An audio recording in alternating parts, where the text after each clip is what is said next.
This is a WECT Cape Fear Business Break.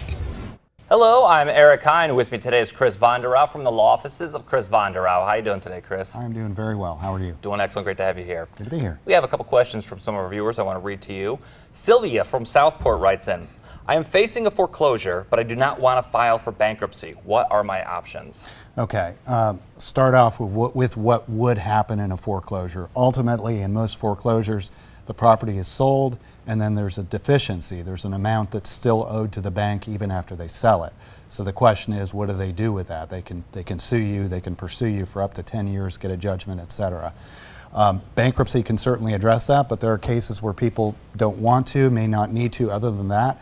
And you can contact me and we can discuss options where we can negotiate a deed in lieu of foreclosure, a short sale, and there's some other options out there, but you definitely do not want to put your head in the sand. You want to address this head on, look at your options, and discuss what the best path is for the future. All right, very good. Stephen Leland writes in, I am a small business owner and I owe the IRS for back taxes. Now they are threatening to levy my bank accounts. What advice can you give me? You need legal advice. The IRS has more power than virtually every other creditor.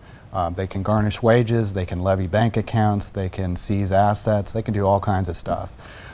In many cases, actually in all cases, if you file a Chapter 13 bankruptcy, there's something called an automatic stay, which is a legal order that prevents them from doing those taking those actions. Right. So it lets you reorganize and gives you time before they come take your stuff. So even though they are the IRS and they're big and they're huge, there are still laws that have to be abided by. Absolutely. Thank you so much, Chris. You can learn more by visiting chrislegal.com or text chrislegal to 91066. This has been a WECT Business Break.